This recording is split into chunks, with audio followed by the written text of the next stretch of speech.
अगर सर्दियों में आपकी डिलीवरी होने वाली है तो आपको मेरी ये वीडियो पूरी ज़रूर देखनी चाहिए, जिससे कि आपको क्लियर कट अंदाज़ा मिल जाएगा कि ऐसा कौन सा काम हम करें, ऐसी कौन सी चीज़ों को करना ज़रूरी है जिससे आपके बच्चेदानी का जो मुंह है वो जल्दी खुल जाए।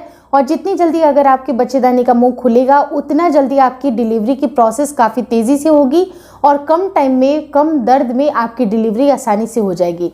तो प्लीज़ वीडियो को शुरू से लेकर लास्ट तक ज़रूर देखिएगा। नमस्कार दोस्तों, मेरा नाम हर्षिता वर्मा है और आपका मेरे channel twins my world care पे बहुत बहुत स्वागत है। नॉर्मल डिलीवरी होने के लिए सबसे ज़्यादा ज़रूरी है कि आपकी बॉडी का लचीला होना। अब ये बॉडी का लचीला होना क्या होता है? अगर महिलाएं काफ़ी ज़्यादा एक्टिव हैं थ्रू आउट द प्रेगनेंसी, उनकी काफ़ी नॉर्मल हेल्दी प्रेगनेंसी रही और वो काफ़ी ज़्यादा एक्टिव हैं, तो उनकी नॉर्मल डिलीवरी होने के चांसेस काफ़ी ज़्यादा बढ़ जाते हैं। लेकिन ऐसी कोई भी बात नहीं है कि जो महिलाएं काफ़ी ज़्यादा एक्टिव नहीं है उनकी डिलीवरी नॉर्मल नहीं हो सकती है। उनकी भी हो सकती है अगर कोई कॉम्प्लिकेशन नहीं है, अगर आपको प्रीवियस किसी अबॉर्शन का या फिर कोई ऐसा कॉम्प्लिकेशन का कई बार कोई भी ऐसी हिस्ट्री आपकी नहीं रही है, ना ही प्लेसेंटा प्रीविया की दिक्कत है, ना ही आपकी कोई भी रिपोर्ट में अगर प्रॉब्लम है, तो आप चौथे महीने के बाद से आप अपनी जो डाइट है उसको ध्यान में रखने के अलावा साथ साथ आप एक्सरसाइज को भी ध्यान में रख सकते हैं। क्योंकि कई बार क्या होता है कि पहला जो 3 महीना होता है उस टाइम पे आपको काफ़ी ज़्यादा ध्यान रखने की ज़रूरत है अपने भोजन को भी लेके, और साथ ही साथ आपको ऐसी कोई भी रिग्रेस एक्सरसाइजेस नहीं करनी चाहिए। क्योंकि अगर आपकी हिस्ट्री है अबॉर्शन की तो कम से कम आपको 4 महीने के बाद ही हल्की फुल्की एक्सरसाइजेस ज़रूर करनी चाहिए। लेकिन अगर आपका छठा 7वां महीना भी हो गया है और अभी तक आपने कोई भी एक्सरसाइज नहीं की है, तब भी कोई दिक्कतें नहीं है, आप अभी से ही एक्सरसाइज करना शुरू कर दें। एक्सरसाइज करने का सबसे बेहतर तरीका होता है कि आप एकदम से सडन आपने ये वीडियो देखा और आपके अंदर जोश आ गया, आप एक्सरसाइज करने लगे, तो वैसी गलती आपको नहीं करनी है। आपको अगर आदत नहीं है तो हल्के फुल्के एक्सरसाइजेस से अपनी बॉडी को टोन करना शुरू कर दें। जैसे कि वॉकिंग करना, 30 से 40 मिनट की वॉकिंग आपके लिए मोर देन एनफ होगी। लेकिन अगर आप धीरे धीरे करके आपकी बॉडी उस पर सूट कर जाती है, ससेप्टेबल हो जाती है, तब आप थोड़ा सा अलग से एक्सरसाइजेज इसको ऊपर कर सकते हैं। जैसे कि सर्विक्स के माउथ की खुलने की एक्सरसाइजेज होती हैं, जैसे स्क्वाटिंग होती है, जैसे चेयर पे जैसे बैठते हैं फिर उठते हैं, उस तरह की एक्सरसाइजेस कर सकते हैं। उकड़ू बैठ के आप अपने सर्विक्स की माउथ की ओपनिंग खुलने की प्रैक्टिस कर सकते हैं। तो इस तरह की चीज़ें आपको बहुत ज़्यादा हेल्प करेंगी आपकी नॉर्मल डिलीवरी होने के लिए। लेकिन विंटर के सीज़न में आपको कुछ चीज़ों को एक्स्ट्रा ध्यान रखना ज़रूरी है। जैसे कि आपकी डाइट में होता क्या है कि जब अगर बहुत तेज़ गर्मी है और खुद अगर आप गर्म प्रकृति के हैं तो आपको बहुत ज़्यादा गर्म चीज़ों का सेवन नहीं करना चाहिए। लेकिन अब जब विंटर आ गया है, इस टाइम पे आपको गर्म चीज़ें काफ़ी ज़्यादा हेल्प कर सकती हैं। जैसे कि अजवाइन का पानी पीना। अजवाइन का पानी आपके लिए बहुत बेनिफिशियल होगा क्योंकि इसकी जो तासीर होती है काफ़ी गर्म होती है। आप अदरक का भी पानी पी सकते हैं, या तो आप कोशिश करिए कि आप अपने डाइट में गुड़ का इस्तेमाल करना शुरू कर दें।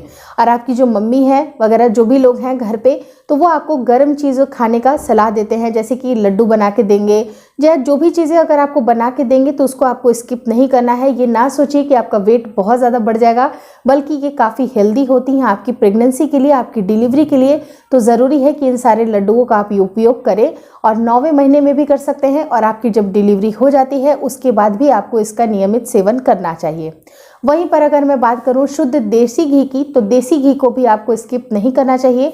आपका 8वां महीना लगने के बाद ही आपको अच्छी तरह से घी का सेवन करना है।